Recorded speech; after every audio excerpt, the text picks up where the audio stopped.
Welcome to the Kick Sugar Coach podcast. Join me each week as I interview experts who will share the science of sugar, sugar addiction, and different approaches to recovery.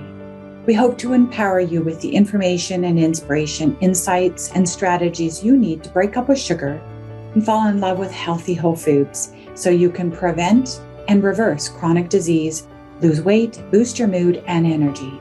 Feel free to go to my website for details on my coaching programs and to access free resources, kicksugarcoach.com. Welcome everybody to an interview today with Dr. Susan Pierce Thompson, and I will hit you up some highlights from her bio. She has her PhD. She's an adjunct associate professor of brain and cognitive sciences at the University of Rochester. She's a multiple New York Times bestselling author of 2 books, well, 3 technically now, but 2 that just went off the charts. Bright Line Eating Cookbook and her original book, Bright Line Eating, both of which, if you don't own, you need to. She is she's an expert, and she's renowned as an expert in ultra-processed food addiction and how that corresponds with sustained weight loss. She's an expert in the psychology of eating, the president of the Institute for Sustainable Weight Loss, and the founder of Bright Line Eating, a global movement that helps people break free from ultra-processed food addiction and maintain a healthy weight loss long-term, which is what we're told is impossible. But I understand you've got some new research out, 6-year follow-up study to show us that it is not impossible, that in fact, it's very doable. So welcome, Susan. Thanks so much. It's great to be here with you, Florence. It's great to be here. Thanks for having me. You're welcome. So every year you've been on my summit, and I really appreciate it. And every year there's something new. There's something new research coming out, a new sort of collaboration of people working in this space. So I know you've got some insights, some new information to share this year. So where would you like to start? Oh, great question. Let's start with the international collaborations that are happening on food addiction. It's really exciting stuff. I am relatively new, I guess, to the international food addiction scene. There were people years before I got involved in an organization called the Food Addiction Professionals Network, most of them in Europe. There is a woman named Esther Helga who's got the InFact School, which is a school based in Iceland, but it trains experts internationally. They're certified, the graduates from her program are certified both in Europe and in the United States as food addiction professionals, as experts. So she trains people to be clinicians, helping people to recover from ultra-processed food addiction. And she follows the basic standards and best practices from addiction medicine and applies it to ultra-processed food addiction. And what's happening now is that there was an application back in 2021 to the World Health Organization to get ultra-processed food addiction included in the ICD. That's the International Classification of Diseases. This is the internationally accepted list, like the registry, the encyclopedia of all the diseases, both physical diseases, Parkinson's, cancer, all the physical diseases, and also mental diseases, depression, etc. Right? And of course, lots of addictions are listed in there as, substance-related disorders to cocaine and heroin and alcohol and things like that.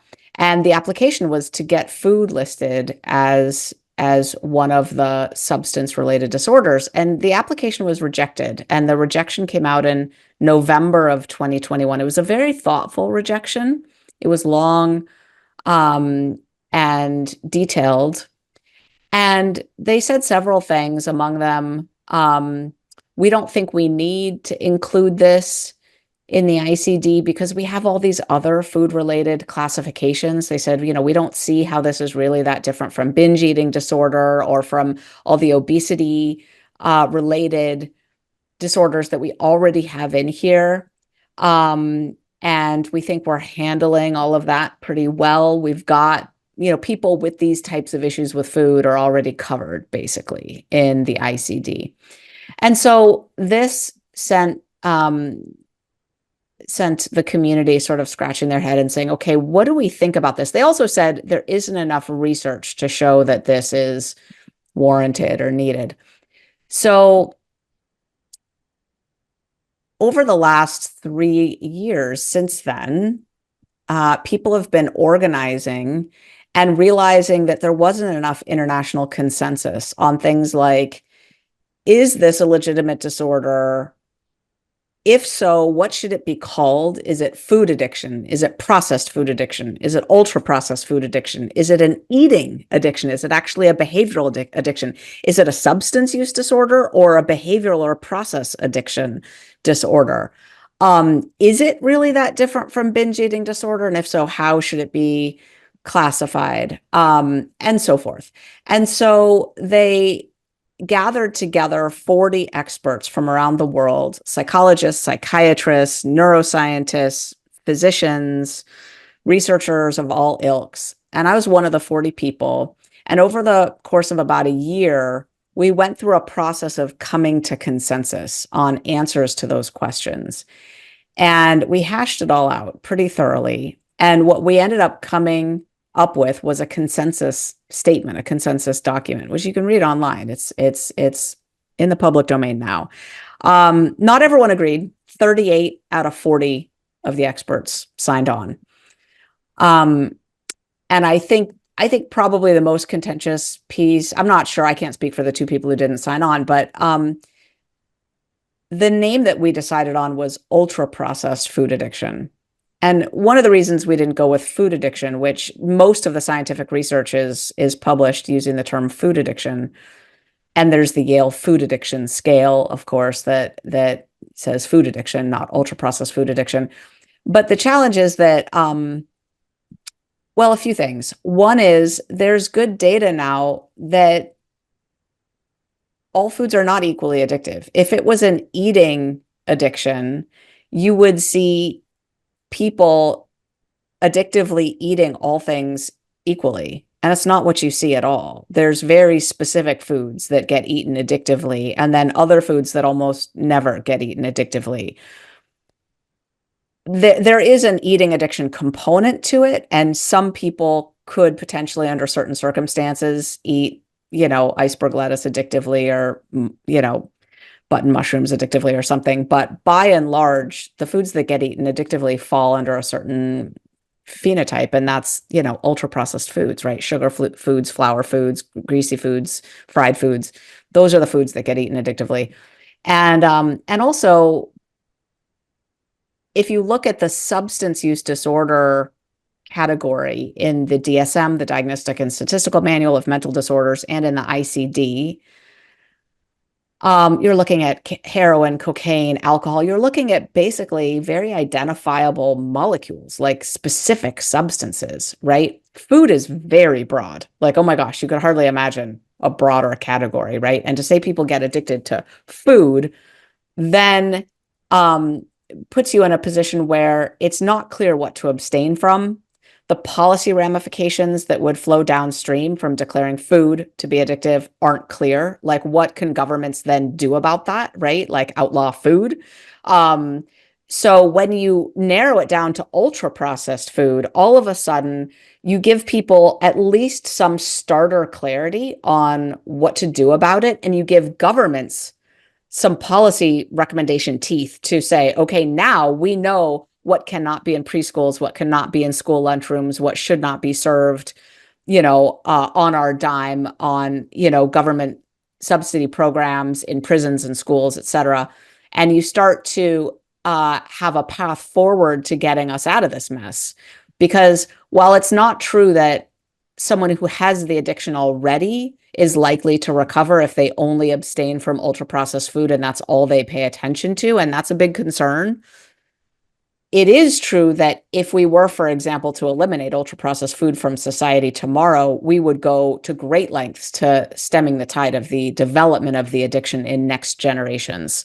So anyway, so we met in London in May of this year, 2024. We met in London and had a conference, and it was wonderful. And I was one of the keynote speakers at that conference. I actually gave the talk at the end that summarized the workshop meetings that the experts had had the day before for two main follow-on projects. One is on more research, like what's needed to fill gaps in the research. And the other was on a committee to create a new application to the World Health Organization to get ultra processed food addiction included in the ICD-11. So so I've been talking for a long time, but I'm very excited and passionate about this work. I'm curious for your thoughts. I know you meant to be in London and there was a conflict, so you couldn't be there. I was so sad that you weren't there. Oh, thank you. I was so bummed. I really agonized about the decision to not go. How can people get involved and support this work, Susan? Because I imagine there's lots of people going, gosh, go 40 people go. That's a great question. It needs funds. Okay. Very, very specifically, it needs funds. Yes. It's very hard to raise money to study a disorder that doesn't yet exist, right? And we know that it exists, but there are some clinical trials that need to be run, and the work is being done by volunteers right now, and the movement very, very clearly needs funds. And you can go onto the website to donate. So, Florence, maybe you could put the website for this in the in the link somewhere, the show notes or whatever you've got, and let people donate. I think that would be the number one way. Yeah. Oh, that's brilliant because, yeah, we know that there's millions and billions and trillions being made from the companies that are really a part of the problem. And yeah, if we stand a chance of if we stand a chance at all of sort of having our voice heard and our warning and our suggestions to reach where it needs to reach, you're right. We probably need to start with getting some funds in place, and a little goes a long way if everyone chips in. I'll Yeah. definitely get the link in the show notes. Thanks for that. And tell us a bit about some of the research. You've been doing clinical research through Bright Line Eating. Is that correct? That helps track people over time to show what interventions seem to work in terms of turning the ultra processed food addiction into remission and also with sustained weight loss. Yeah, so we have just submitted for publication a 6-year follow-up study on bright line eating outcomes, and the results are pretty stunning. I mean, one thing that kind of blew me away is that we followed up on people who enrolled in our, at the time it was an 8-week program. It's now a 12-week program, the Bright Line Eating Boot Camp. We just a year or two ago released Boot Camp 2.0, which is longer and better in lots of ways. But the original boot camp was very potent too. And so these were people who enrolled in an 8-week program in the fall of 2017. And we followed up with them 6 years later in the fall of 2023. And so the only criteria for being included in these follow-up efforts was that they enrolled in one 8-week online weight loss program 6 years ago. So first of all, 50% of them replied with a response to the survey, which is pretty stunning, right? I mean, the people listening out here, I don't know how many surveys you get sent from something you did 6 years ago. I don't know how many times you're going to click on that link and reply. This was in an email, right? Like, so there was that. And then the cohort, again, would be people who signed up and immediately dropped out, people who signed up and finished, people who signed up and did it for, a couple months and then never did it again, including people who did it for a year and then dropped out, people who did it for 2 years and then dropped out, all the way up to people who did it all 6 years and are still gung-ho, right? And what our data found was that while society at large has been continuing to gain weight over these 6 years, the people in our cohort, on average, were still maintaining on average, all of them, like on average, across everybody, whether they still did bright line eating or not, a 7% weight loss. That's not 7 pounds, y'all. That's 7%. So just to put that in context, semaglutide, Wegovy, Ozempic, right? The weight loss drug, Wegovy, just released 4-year weight loss results. People who are still on Wegovy, they're still taking the drug 4 years later, are maintaining a 10% weight loss. Still on the drug, right? These are people who, many of them, aren't even on the intervention anymore. Now, the people who are still on the intervention are maintaining a 14% weight loss in bright line eating. 6 years later, again, compared to 10% for Ozempic or Wegovy. So the intervention of bright line eating is very powerful, and people who continue to do it are maintaining weight loss at a result that's better than weight loss drugs. Probably not as good as weight loss surgery, but probably pretty close. Weight loss surgery has a lot of weight regain. 6 years later, you'd be in the domain of, weight regain is happening. So trending up toward the territory of weight loss surgery with a purely behavioral approach. Right. So let's talk about the details of bright line eating. What is this behavioral approach and why does it work so well? Well, what we teach people is to abstain from sugar and flour. Abstain, like a bright line. That's what we mean by a bright line, is a clear boundary that you just don't cross. So just like if you're going to quit smoking cigarettes, you're not going to dabble with smoking sometimes. You're going to really have a bright line for cigarettes, a clear boundary that you just don't cross. So our bright lines are for sugar, flour, meals, and quantities. So that means we're not snacking in between meals. We're doing 3 meals a day typically, although the bright line isn't for the number of meals. It's just that you're not eating in between meals. So you could do bright line eating and eat 2 meals a day or 4 or 5 meals a day. But we recommend generally people start out with 3 meals a day as a starter and adjust from there if they need to. And the quantities are typically weighed with a digital food scale. And that's not to restrict quantities. People eat typically more food on bright line eating than they expect to, and for some people than they want to be eating. People write in and say, "This is a lot of food. How do I manage eating all this food?" But we find that people won't eat enough vegetables unless they're weighing it, and we also find that people won't eat just the right balance and composition of food. So a digital food scale is very helpful for that, and mostly the digital food scale helps to create freedom so that you're not thinking about whether you should go get more because you know you had the right amount already.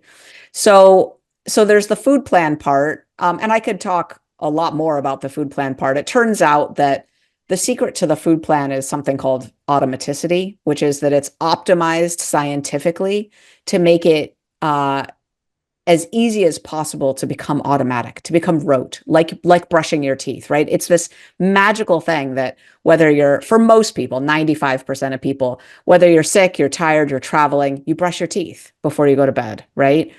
Um, but for most people, eating is not like that. It's not automatic. You're making decisions about what to eat, and whether you're frustrated, fatigued, or you've just been sitting in traffic, it's a Friday night, has a big impact on whether you decide to order a pizza for dinner or whether you actually get out the lettuce and start making the salad and, start grilling the chicken or whatever you intend to be having, right, for your healthier option.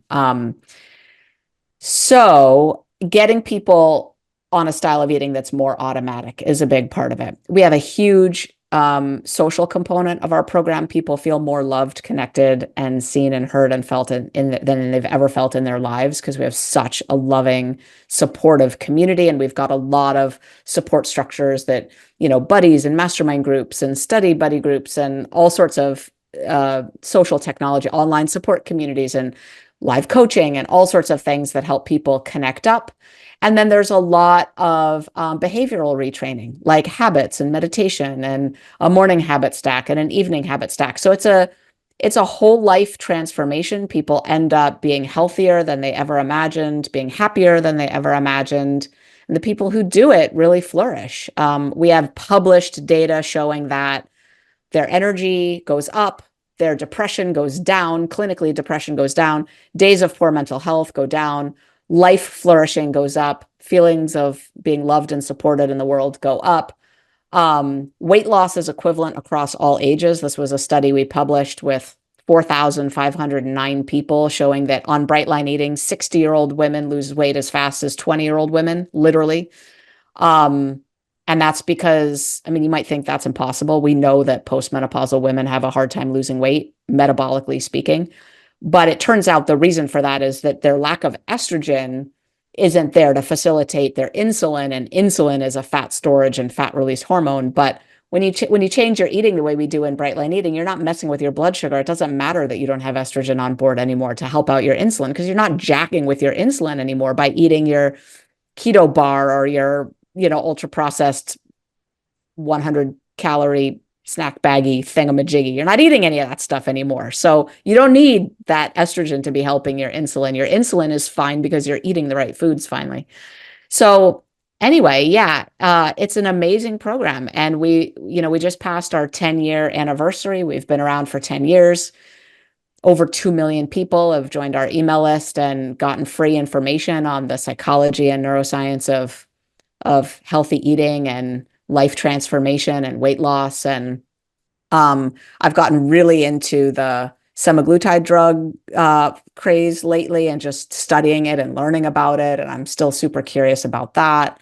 Um, but yeah, that's basically what bright line eating is. I don't know if you have any questions or if I did a good job explaining that, but yeah. Amazing, amazing job. And I just wanted to add that, 100 years ago, if you said to people, yeah, this is what I do for a living. This is my calling. This is what I do. I teach people how to eat 3 meals a day, no snacks, whole foods only, to get up and have some quiet time in the morning, to get to bed on time and connect to each other. They would laugh their heads off.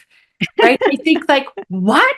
People pay you to tell them to eat 3 meals a day and no snacks and whole foods? Like, who doesn't? Okay, maybe more than Yeah. 100 years ago only, just right? Like Yeah. it's so basic. It's nothing radical, nothing Yeah. rocking, nothing not doable. It's Yeah. it's just common sense to, just that's how people lived. Thank you for saying that. I know some people hear like no sugar. No, you're like, well, first of all, it's not healthy to cut out whole food groups, to which I say, well, hold on. So since when did sugar become a food group? Sugar's not a food group. We eat all whole real foods in bright line eating, every single one. But then also some people say it sounds really extreme. And I just think, oh my gosh, but aren't you injecting yourself with insulin in every day? And didn't you just have a quadruple bypass? And didn't they like crack open your chest cavity? And then like, do stuff to your veins and your artery. Like that's extreme, like what we are now facing as normal is super extreme, what people are going through. I mean, diabetes is shortening people's life by 10 years on average. And then some people get a limb amputated, and then of those who get a limb amputated, 55% of them will have the second limb amputated within a year or two, which just goes to show this is truly addiction. We have like become really normalized to this incredibly rampant addiction that's among us. Yes, and we've all sort of taken on the idea as well from mainstream marketing, very clever, that everything in moderation, and that it can create an eating disorder if you restrict ultra processed foods. And some of the emerging really early science, from my understanding, is that it actually shows that the ultra processed foods more predisposes more to eating disorders, right? That it's not necessarily the cause of it. It's complicated for sure, but that Yeah. Yeah. Let's pause right there at that yeah. point. That is what the data are showing, is that if you look at people with disordered eating, with eating challenges, right? And you track their life history, usually the most common trajectory is that the food addiction symptoms were there first.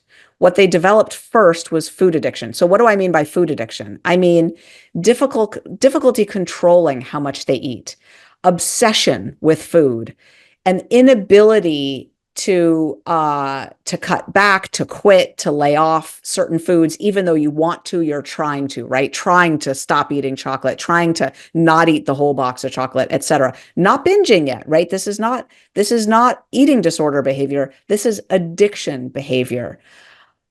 And then what happens is the eating disorder develops as a compensatory mechanism to try to handle the addiction. So they start to try to put in food rules to help them. They develop bulimia, right? To get rid of after they eat, they know they're gaining weight. They develop bulimia as a compensatory mechanism to handle the food addiction. So what's really interesting actually is when you get treatment for food addiction in the mix, you actually help prevent a lot of eating disorders, and you actually start to treat a lot of eating disorders properly, because a lot of people with eating disorders also have food addiction. About 50% of them do. And if they've been getting standard of care eating disorder treatment in an all foods fit for all people, moderate eating, intuitive eating framework, and they're sitting there and literally an eating disorder inpatient being told that they have to eat this donut, to be a good patient, they're sitting there eating that thinking, I know this is going to lead to a binge. This is not food that I can handle.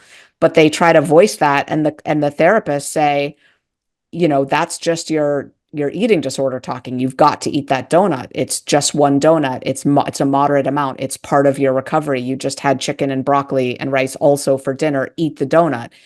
But they know it's wrong for them, right? When you let those people stop eating donuts and just eat the chicken, rice, and broccoli, they start to recover. And some of them have been to several rounds of eating disorder treatment. So it is nuanced, and there's many different trajectories. And yes, for some people, having the types of boundaries that we have in bright line eating is triggering in some ways. So people are different, and one person's medicine is another person's poison. But it is not the case in my experience, nor do I think the research shows that on average, eating disorders are kicked up by an abstinence approach to food addiction. As a matter of fact, I think it's the opposite. On average, eating disorder prevalence goes down when you start to treat food addiction symptoms. Absolutely. Yeah. We see you with trending down to bulimia and obsessive compulsive behaviors, binge eating, bulimia, all of it seems to improve. However, I will say that there's this message that if you can't do it, it's either because of restriction, it's the root cause. If you didn't restrict, that would resolve itself, or you've got these other issues that you need to work through, like trauma or childhood adverse experiences. And if you work through that, so if you work with the psychological underpinnings of your disordered eating, or if you stop restricting, that would solve it. And there's this third pillar, this third piece that that we're bringing to the table that's just starting to surface, and through your work and all the others, to say, what about the role that addiction plays? Because it's real. It's real for Yeah. people for whom it's real. Yeah. It is real. And still, some people are going to struggle, right? Because if you look at addiction in other contexts too, not everybody who goes to rehab, comes out a winner the first time, right? Like addiction is a beast. Hmm. And, the average smoker quits a couple dozen times before they actually quit. And, people quitting alcohol and other wicked substances relapse all the time. And food is the hardest. I mean, we didn't get into my background, but I come from a drug addiction background. I was a cocaine addict. I was a crack cocaine addict. I was a crystal meth addict. I dropped out of high school. I was a prostitute. I have bona fide creds when I talk about addiction. Like I lived in a hell of addiction for many, many years. And then I got clean when I was 20, and my addiction just jumped right to food. And I can tell you right now, food has been harder to kick, harder to treat than crack cocaine, harder to treat than crystal meth. And not because it hijacked my brain more intensely, but because there's nowhere safe to go in society when you're in recovery from food. There's everywhere you go, someone's trying to get you to eat something else. Every commercial, every billboard, your whole life is a cue to break your abstinence. Whereas, if you, like I was, at the end of my drug addiction, I was living my life in this little neighborhood in San Francisco, sort of between South Van Ness Street and Mission Street. And I was mainly in this crack house, and I would put on this blonde wig and I'd go work and I'd make a bunch of money. And then I'd come in the crack house and I'd stay there for a few days and smoke it up. And then I'd go out and make some more money, come in the crack house and smoke it up. When I got clean, I left that neighborhood and I moved in with my mom, and I went to work at a movie theater selling popcorn. And although now I had cues to eat addictively, I no longer had to grapple with cues to smoke crack addictively. There were none. There were no billboards. No one in my family was suggesting that I do it. No one at work was suggesting that I do it. I lived a life almost utterly free from cues to use, right? I changed people, places, and things. If ultra processed food is your drug of choice, you cannot, no matter how diligent you are being in your recovery, change people, places, and things. There's no way, unless you're going to be a monk and absent yourself from society entirely, right? Like, so that's why it's harder. It's just harder. Totally. And I imagine it's harder as well. I don't have a background of drug and alcohol abuse, but I imagine that it's harder because that voice in your head that says, oh, just have a cigarette, it's no big deal, it's good for you, it's fine, everyone else is doing it, is a lie. And your brain goes, that's a lie. I don't need alcohol. I don't need the cigarettes. I don't need crack cocaine. There's no part of my brain that actually believes that voice, the addictive voice, when it says it's fine. But when the voice says, well, everyone else is eating it, it's okay, it's not so bad, like you kind of can fall for it. Man, you're right, it's just a bite, it's just a cookie, my grandma made it. It's like, right? Like it's easier to fall for that lie. Totally. Yeah, that the voice, the seductive rationalizer voice, the seductive, or the loving grandmother. You deserve it. You deserve a treat. You've had such a hard day. There's so many archetypes of the saboteur, right, in our mind, right? So, Yeah. so many different angles that that voice plays, the addictive voice plays that works on us. We buy it. If we buy it, we'll relapse or slip. We will. It just makes sense. Yeah. But yeah. The other thing I wanted to mention is that back to that whole idea that restriction causes, this disordered eating that we're calling food addiction, and that they are separate. Yeah. In Sweden, Bitten told me that they actually have approved surgeries that are covered under their medical system that allows you to book yourself in, or a doctor will say, yes, this person cannot stop eating. They qualify for the surgery. Do you know what the surgery is? Do you know what I'm going to go? No, no. What are you talking about? Fascinating. They will, you know how you get a pouch for your colon or your kidneys if they're like your bladder? You can get A one for your, colostomy bag? yeah, you can have it for your stomach. So you can binge and you can empty the contents of your stomach into your pouch, and then you can keep eating. No way. I'm not kidding you. True story. Because there's this whole idea that some of us can't stop. So And how does the person get nutrients? I need a little more information on this. well, if you're binging junk food and you feel bad about it, you empty your pouch, and then maybe, you don't empty the pouch if it's healthy whole foods. Like I think there's some sort of like capacity to be discerning on what stuff you're emptying out. Instead of bulimia coming up this way, you're just Yeah. right. So what's really interesting, I just want to pause here for a second, Florence, because the really tragic part is that I know I'm a gutter drunk food addict, and I know that there are people listening to this right now for whom that sounds like a really good idea. They're Totally. like, "Oh, I need that." Then really I could just eat and eat and eat, and it's just going to go into this little bag that I could cover up in my coat, and just flush it down the toilet. It's sign me up. That's exactly what I want. Yeah, and That sounds like heaven. That sounds like heaven on earth. it sounds like the magic pill sort of equivalent that I've been looking for.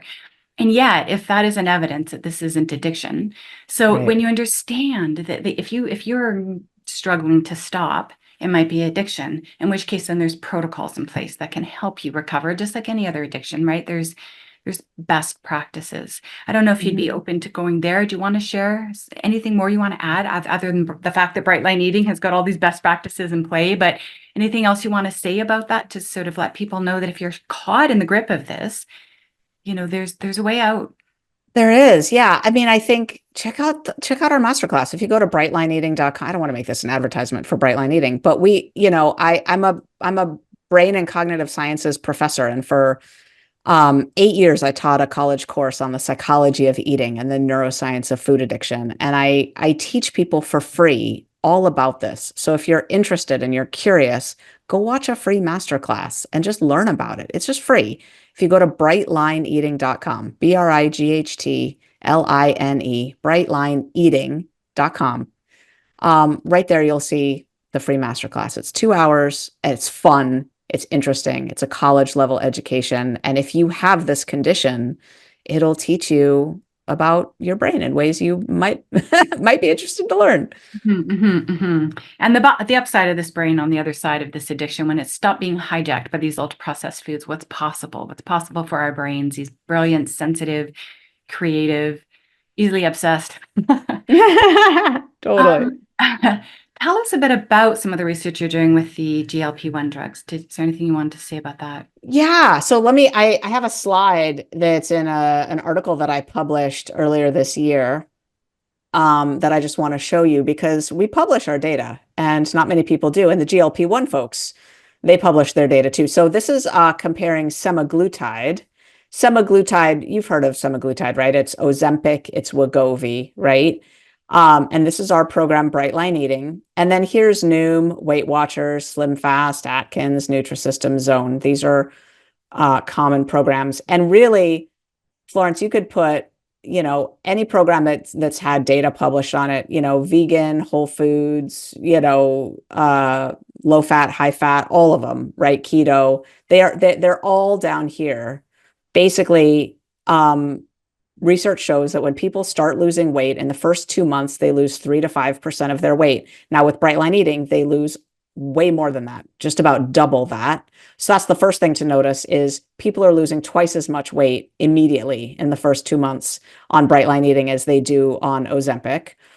That's because I think they have to gradually introduce the Ozempic because it makes people feel so sick if they start on a full dose right away. So they have to start on like a 1/8 or 1/10 the dose and gradually build you up. So by 2 months in, you may not even be at a full dose yet. So that's why the weight loss is slow at first. But with Bright Line Eating, you lose weight really fast at first. And then after that, most, programs really differ. For some programs, the weight loss really ends at about 4 to 6 months and people start to regain weight, like with Atkins.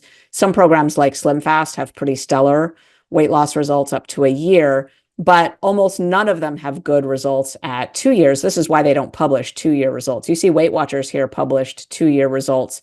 They look pretty good compared to their other results, but you can see it's just 3% here.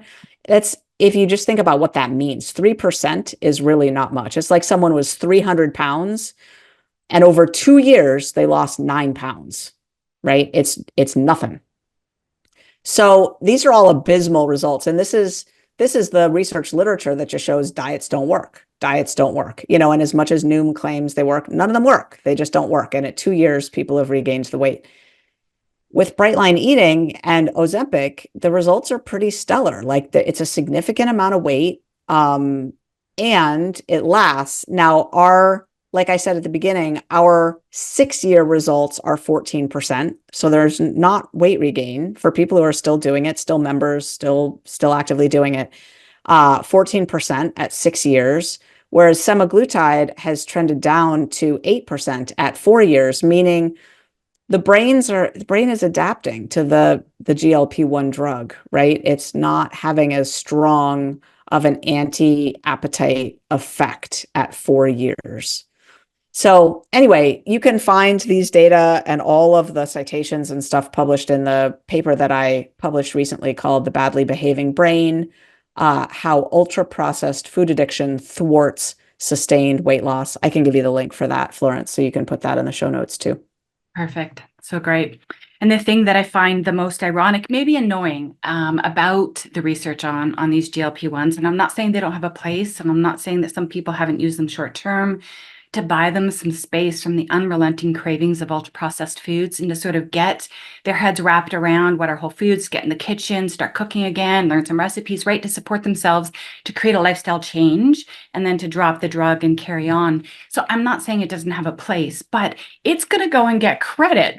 Those drugs are going to get credit for doing what we're talking about on the summit. Just drop the ultra-processed foods, right? Like, you drop your appetite, you don't have as much interest in eating, and you're eating less of the processed foods, and you get the benefits of weight loss. I recently saw a study that says that the GLP-1s improve kidney function. Is it really the drug, or is it the fact that they're eating less ultra-processed foods? Which is it? Is the drug going to get credit for doing what dropping reducing, if not eliminating, ultra-processed foods are doing? And are they going to tease that out? Doubt it. I think the drugs will just go take all the credit. And it's actually, yeah, it's tricky. So there's a few things here. It does look like, at least in the cardiac data, that the benefit to the heart is above and beyond the weight loss itself, which is interesting. So the drugs may have some benefit for certain organs and systems. Now, careful, because not all. They're causing tremendously damaging retinal issues, eye issues in a non-trivial subset of people. Something like 6 to 9% of people who take them are developing a retinal issue that can lead to blindness, and it's a very serious deal. And I wonder if just like fen-phen, these drugs might be off the market soon because it's actually kind of a big deal. This retinol thing, you can look that up. But it does look like the benefits to certain organs and systems are above and beyond the weight loss. Whether these drugs help people eat less food overall, but most people are not eating better food. They're just eating less food, right? As a matter of fact, the appetite suppressant is so intense for some people that they almost default to simpler foods. They're eating white bread, they're eating chocolate because it's all they can stomach eating. And the feeling of like being really nauseous, like how a salad is the last thing you can eat when you're really nauseous. For a lot of people, that's what they're experiencing, and they can't eat healthy foods on this.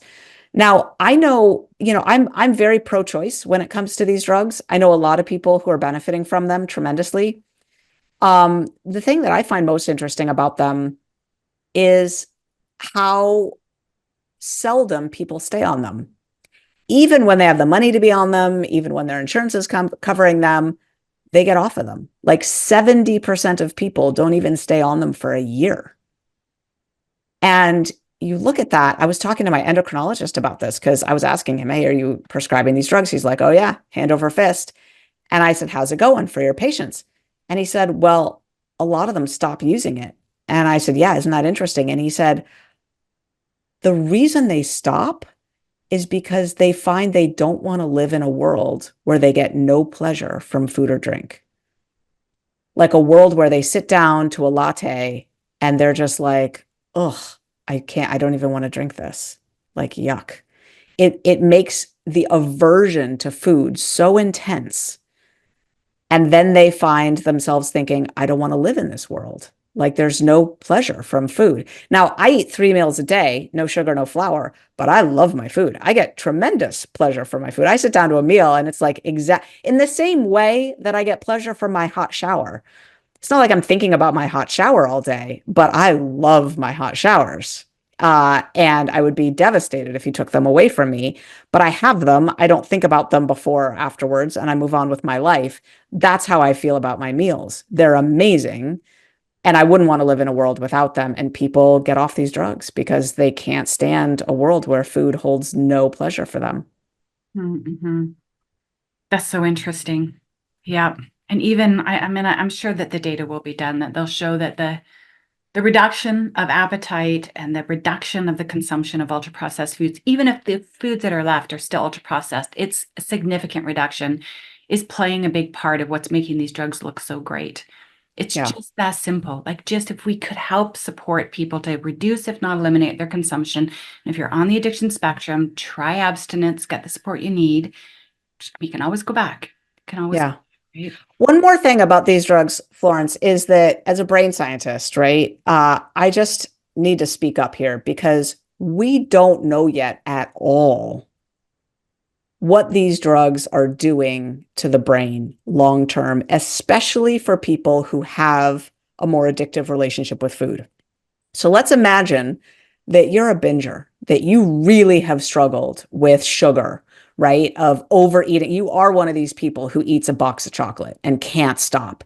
You are one of these people who goes through drive-throughs and orders 2 meals and eats it up in your car, feeling guilty and ashamed, right? If you have that kind of relationship with food, you can go on these drugs and the research shows that you will get relief, most likely pretty profound, miraculous feeling relief. And that's not all an appetite suppressant effect. It's a GLP-1 is impacting the reward centers of your brain effect. And not only are GLP-1 receptors in the reward centers of the brain, but they're all through the brain. It's like serotonin, right? Which is people take selective serotonin reuptake inhibitors and then they're like, oh my gosh, I don't want to have sex anymore. Oh, my sleep is off now. Oh, I've gained some weight, right? Why? Because serotonin is all through the brain and you can't just like increase the effect of serotonin in the brain and not affect all these other systems. So we don't know that much about what GLP-1 is doing all throughout the brain. And what we don't know is if someone who's had a really addictive relationship with food goes on one of these drugs, stays on it for a couple years, 2, 3 years, goes off it, as most people do, or maybe stays on it. What happens then? You go off the drug. Does your binging go back to as bad as it was before? Is it better now? Is it worse? What have you done to your brain now? We don't know. GLP-1 is a naturally occurring hormone in the body that goes up very briefly when you eat and then right back down so that you start to feel like you could eat again pretty soon after, an hour or 2 hours later. The body is used to low levels of GLP-1, generally speaking, and high levels for very brief times right after you've eaten. That's what it's expecting. To bathe the body and the brain in high levels of a fake form of GLP-1. It's not bioidentical. It's a fake form. It's an agonist. It's not actually GLP-1. It's a fake molecule you're taking into your body at extremely high levels all the time. We have no idea what that does to the brain long term. And nor does Novo Nordisk, by the way. Like, they don't know either. And they're happy, God bless them. They're happy to make their billions, but we need to be watching very closely for this. And the Novo Nordisk is not going to publish this data. We need to be looking, especially for the people who had a bingy relationship with food going in, what happens going out. Incredible. Thank you for that. Yes, and I think that it's people working on the front lines. It's going to be clinical data, not necessarily the in the labs gold standard, all the stuff that these pharmaceutical companies will probably be doing. But yeah, just the anecdotal story, and just keep sharing it around, keep having conversations, and keep supporting each other. We can do this. For the most part, we can unhook from these foods, and little support goes a long way, and some good science, and we're in this together. You're not alone. It's hard and we miss it. And then you don't. You're free. There's a life beyond these ultra processed foods. That's way, way, way, way better. You just need support to Totally. Yeah, I mean, I can share now. I'm years free from food and 30 years free from drugs and alcohol. I just had my 30-year sobriety anniversary, clean and sober anniversary, shortly ago. And what I can say now is, for the last couple years, almost all of the time, and I say almost for a reason, I can remember a week or two here or there where it's not true. Almost all of the time, I've been completely addiction free for the last couple years. No one I've been texting with obsessively that I have some kind of sexual intrigue with. Nobody that I'm, fantasizing about. No caffeine or decaf that I'm drinking every morning with any kind of need or addiction. No whirly twirl with cigarettes again. No food that is calling to me addictively morning, noon, or night. No food that I'm thinking about whether I'm going to cook for company or thinking about whether I've eaten or not eaten the right amount. No shopping behavior where I'm one-clicking and feeling a rush of guilt, or the package arrives from Amazon and I'm thinking, why did I buy this?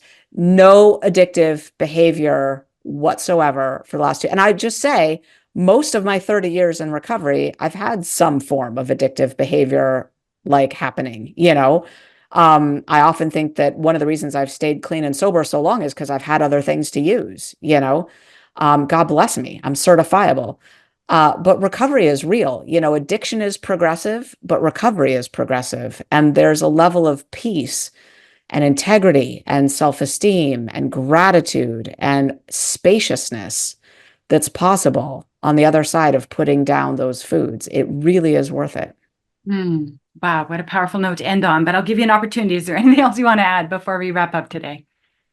No, just thank you for your work, Florence. I'm really grateful that you do this summit. And thank you for your work. Thanks, everybody, for tuning in today. Thanks for tuning in this week. If you would like more interviews, more information, and more inspiration on how to break up with sugar, go to my YouTube channel, Kick Sugar Coach, or my website, kicksugarcoach.com. See you next week.